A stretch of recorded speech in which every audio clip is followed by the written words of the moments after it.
Tube Tamil வணக்கம். துருக்கியில் புதிய நீதியமைச்சர் நியமிக்கப்பட்டிருக்கின்றார். இவருடைய வரலாறு கரைபடிந்த பக்கங்களை கொண்டது என்று எதிரணியினர் நடத்திய எதிர்ப்பும் ஆர்ப்பாட்டங்களும் ஏறத்தாழ பழைய காலத்து போர்க்களத்திலே இரண்டு அணிகள் அடித்து மோதுவதைப் போல துருக்கி பாராளுமன்றத்தில் மோதல் இடம்பெற்றது.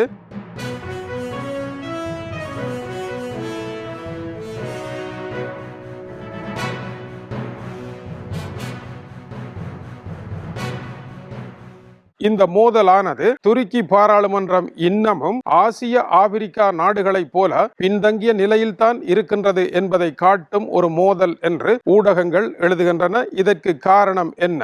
இப்பொழுது நீதியமைச்சராக நியமிக்கப்பட்டிருக்கின்ற அக்கின் குர்லக் என்பவரை எதிரணியினர் மொபிலி குலியோடைன் என்று பட்டப்பேர் வைத்து அழைக்கின்றார்கள். இவர் துருக்கிய அதிபரனுடைய கையாளாக இருந்து எதிரணியினரை சிறையில் தள்ளுவதற்கு திரைமறைவில் பலத்த ஊழல்களை செய்தவர் என்பது எதிரணியினருடைய குற்றச்சாட்டாகும். 44 வயதுடைய இவர் துருக்கியினுடைய இரண்டாவது பெரிய தலைநகர் இஸ்தான்புல்லினுடைய வழக்குரைஞராக துருக்கிய அதிபரினுடைய ஆதரவு பெற்ற ஒருவராக இருந்தார். துருக்கியினுடைய எதிர்க்கட்சியாகிய CHPயினுடைய முக்கிய தலைவர்களை கைது செய்து சிறையில் தள்ளியதில் இவருக்கு பெரிய பாத்திரம் உண்டு. துருக்கியினுடைய அதிபர் தய்யிப் எர்டோகனுடைய குடும்ப அதிகாரத்திற்கு எதிராக வருபவர்கள் இருக்க வேண்டிய இடம் சிறை கொட்டடிதான் என்ற தேசிய கீதத்தை இவர் பாடிய ஒருவராகும். இஸ்தான்புல் நகரத்தில் துருக்கிய அதிபரை தோற்கடித்து அதிகார கட்டிலுக்கு வந்த துருக்கியினுடைய பிரபலமான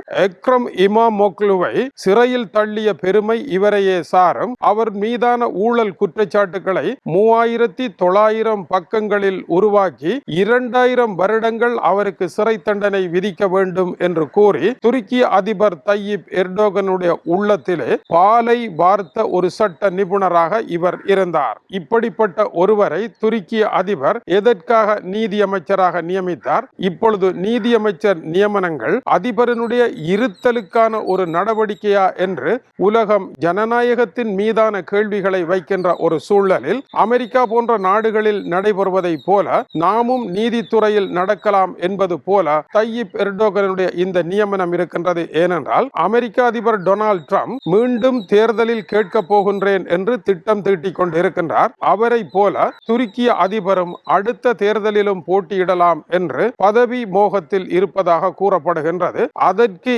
ஏற்ப சட்டங்களை மாற்றி அமைப்பதற்கும் எதிராளிகளை உள்ளே தள்ளுவதற்கும் அதற்கான விசாரணை கமிஷன் நீதிபதிகளை நியமிப்பதற்கும் சட்ட நிபுணர்களை நியமிப்பதற்குமான இடத்தில் இவர் உட்கார வைக்கப்பட்டிருக்கின்றார். இதனால் துருக்கிய அதிபருக்கு சார்பான ஒரு தீர்ப்பும் எதிரணிக்கு எதிரான ஒரு தீர்ப்பும் நீதி தோற்கடிக்கப்படுகின்ற நிலை இவரால் வரும் என்றும் இவர் ஏற்கனவே நீதியை தோற்கடித்த ஒருவர் என்றும் இவர் மீது எதிரணியினர் குற்றம் சாட்டி இவரை நியமிக்க கூடாது என்று பொது வழியில் பல தடவைகள் பேசியும் துருக்கிய அதிபர் அவை எதையுமே காதில் கேளாமல் இவரை நியமித்திருக்கின்றார். துருக்கிய அதிபரனுடைய நியாயம் கடந்த காலங்களில் ஊழல் செய்தவர்களை சிறையில் தள்ளி துருக்கியை காப்பாற்றியவர் என்று அவருடைய பார்வையில் இவர் மிகவும் சிறந்தவராகவும் மற்றவர்களுடைய பார்வையில் இவர் மோசமானவராகவும் இருநிலைப்பட்ட நிலையில் இவருடைய நியமனத்தை தடுக்க முடியாமல் பாராளுமன்றமே போர்க்களமாக மாறியிருக்கின்றது. இதே குர்லக் நீதிபதியாக இருந்த பொழுது எதிரணியை சிறையில் தள்ளுவதில் இவருடைய தீர்ப்புகள் மிக உற்சாகமாக இருந்திருக்கின்றன.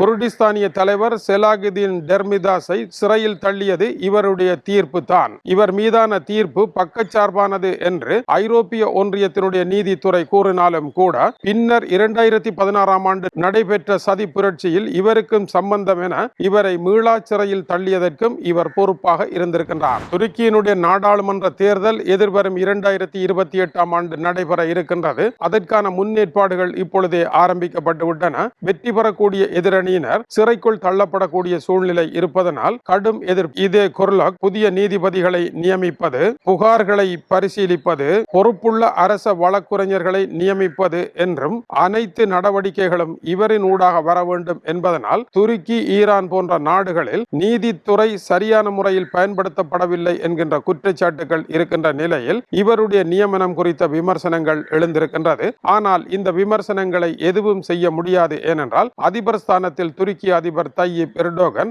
ஏகபோகமாக இருக்கின்ற நிலையில் ரஷ்யாவை போல துருக்கியிலும் எதையும் நீதித்துறையால் செய்ய முடியாத இருக்கும் என்பதும் விமர்சனமாக இருக்கின்றது. இதற்கெல்லாம் காரணம் என்ன என்பது தெளிவாக தெரியவில்லை என்று ஐரோப்பிய ஊடகங்கள் எழுதியிருக்கின்றன. ஆனால் உண்மை என்னவென்றால் அமெரிக்காவில் நடைபெறுவதை மற்ற நாடுகள் பிரதிபலிப்பு செய்யும். அமெரிக்கா எப்பொழுதும் பொறுப்புள்ளதாக நடந்தால் உலகமும் பொறுப்புள்ளதாக நடக்கும் என்ற கோணத்தில் சிந்திப்பதற்கு ஐரோப்பா தயக்கமும் காட்டுவதை அந்த கட்டுரைகள் காட்டுகின்றன. இது டியூப் தமிழினுடைய உலக செய்திகளுக்காக இலங்கை வடபுலம் யாழ்ப்பாணத்தில் இருந்து கீசே துறை. வணக்கம் உறவுகளே.